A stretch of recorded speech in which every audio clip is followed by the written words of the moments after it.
Ay nako, mga kababayan. Sayang. Ano kayang nangyari dito kay former Senator Ping Lacson? At nagkaganito siya? Sayang. Ikaw pa naman yung pangulo ko. Well, kung hindi tumakbo si BBM, ikaw yung pangulo ko.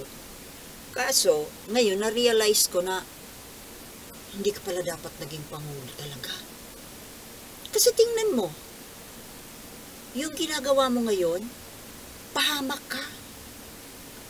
Oo, pahamak. Ang tabil mo eh. Ano ba kasi ang purpose mo sa pagdadadaldal?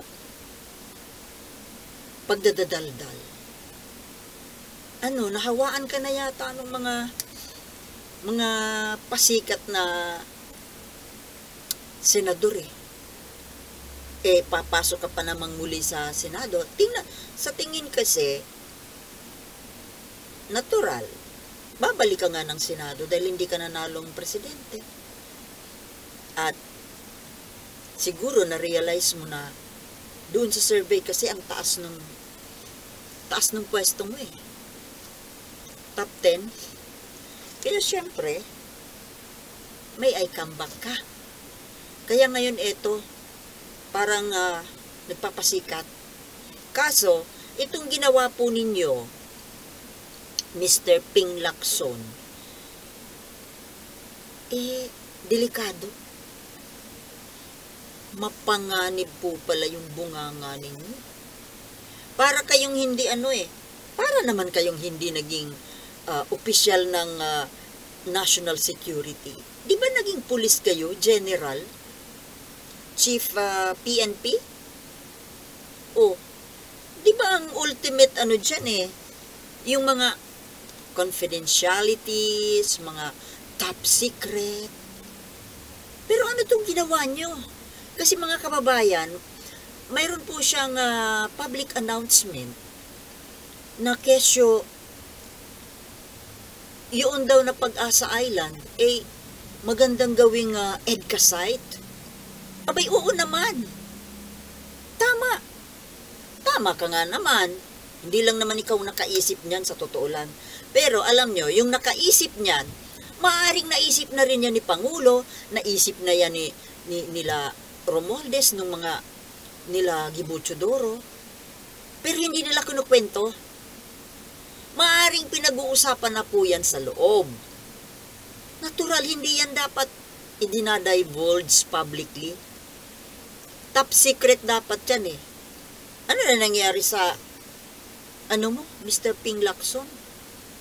Bakit mo inaanunsyo yung idea na yung Pag-asa Island ay magandang gawing EDCA sites? Sa totoo lang, late na nga po kayo Kasi just about a month ago, talagang naisip na yan ng ibang opisyales na mali din nga kasi balak nilang maglagay ng EDCA site sa Ayungin Shoal. At inanunsyo rin mga epal, tama naman po yung inyong mga idea. Pero sana kung gusto po ninyo na makatulong, gusto ninyong you want to share an idea, why not do it secretly? Sana binulungan mo yung mga concerned officials na nakipag-brainstorming ka doon in private. Hindi ganitong i-anunsyo mo, ibabando mo sa buong mundo.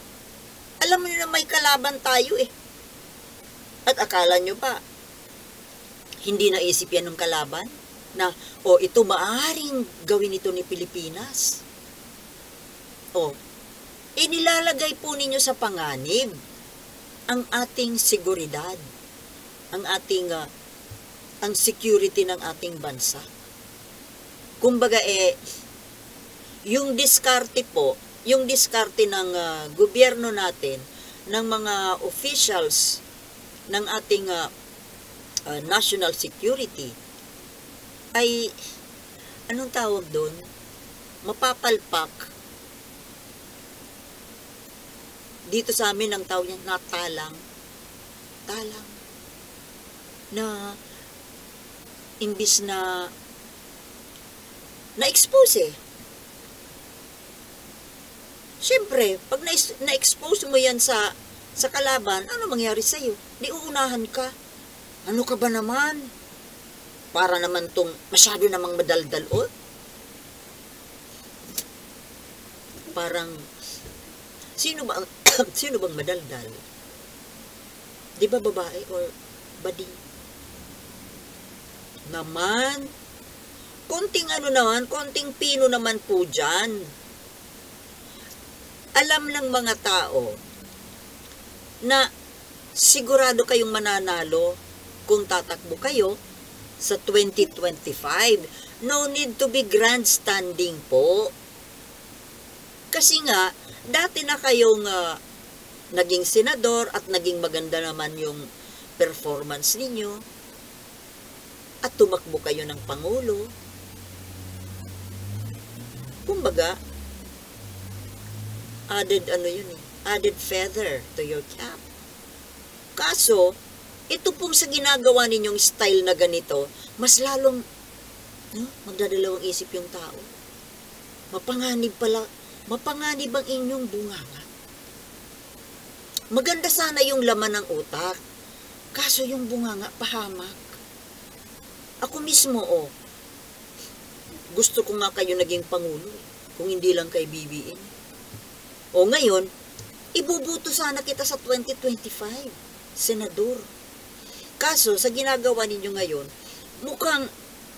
mukha tuloy na madadagdagan pa ng isa ang sangkatutak na matabil dyan sa Senado.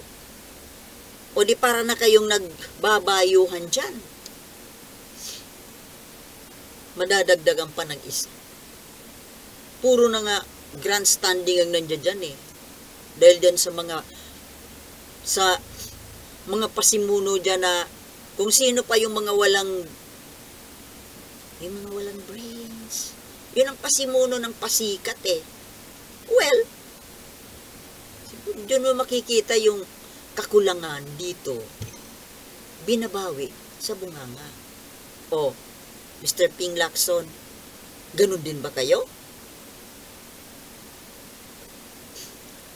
Imbis na ikampanya ko kayo, hindi na lang, kasi ganyan ang ugali niyo eh. Kapag pinalampas natin itong kadaldalan na po ito ni Ping Lacson, masusundan pa ito ng kung ano, ini-expose po ninyo ang mga bagay na dapat top secret. National security. Ano ba nangyari sa inyo? Dati kayong police general. Tama ba na ibo-broadcast yung mga plano? Ay, tanga. Stupid. Diba? Mga kababayan? Oh, akala ninyo, Mr. Ping Lacson pinalakpakan na kayo ng mga tao kasi yung idea ninyo. Sa totoo lang po, for sure, naisip na nila yan. Di ba kamakailan lang about 2-3 days ago, nagpunta po doon yung mga opisyales, mga government officials, sina House Speaker Martin Romualdez. At maganda ang plano nila sa Pag-asa Islands. Gagawin nilang tourism area. Tourist spot na parang gagawin daw na parang Maldives. And it's very timely Kasi yung Maldives ngayon ay pinapasok ng China. O di ba? Nagkakagirian si India at saka si China because of Maldives. Dahil gustong pinapasok ng China. Of course, ako mismo ang turista, hindi ako pupunta dun. Kung yan ay pinamumugaran na ng China, ay huwag na lang. Ngayon, sikat na sikat ang Maldives. Pero pag yan ay pinasukan ng China, Ewan ko na lang hindi magdadalawang isip ang ibang mga turista. Ngayon, kung gagawing ala Maldives, yung Pag-asa Island, o di, mayroon ng option. Diba? May alternative Maldives. Alam po ninyo, sinabi man siguro ng mga officials natin na gagawing tourism location, tourist spot. At talaga naman na magiging maganda at saka additional income po yun ng bansa. Pwede. What if pinag-usapan na nga nila yun? Yung may gagawin doon. Hindi lang naman kasi iisang isla lang yun eh. Yung ibang isla gagawing resort. Yung iba naman, natural, kailangang lagyan doon ng, maglagay doon ng, alam mo na, security area. At maaaring, yun na nga, ganun, yun. Kaso, kumbaga ibinulngar nyo kaagad eh. Naisip na nila yun, hindi lang kayo ang nakaisip niyan. Kaso, parang ang gusto kasi ninyong mangyari, Mr. Lacson, para makita ng tao, ay, naging military base yan dahil sa idea ni Ping Lacson. Hindi kaya, dati nang may nakaisip po niyan. Yung idea, you do not monopolize such ideas. Naisip na yan. Pero hindi lang nila binobroadcast. Ikaw binobroadcast mo. Binibigyan mo pa ng idea yung kalaban eh. Na mapaaga tuloy yung kaguluhan. Nawala yung talino. Ping Lacson. Aba.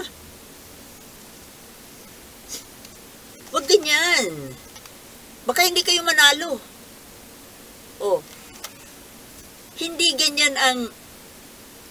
Hindi ganyan ang paraan para manalo, hindi magdaldal, magtatabil. Do some other things. Be creative. Innovative. Huwag ba niyang gamitin ang bunganga? Yun lang po mga kababayan. Kasi itong hawa-hawa na kasi yata itong pagiging mga pasikat eh. Panibagong dagdag na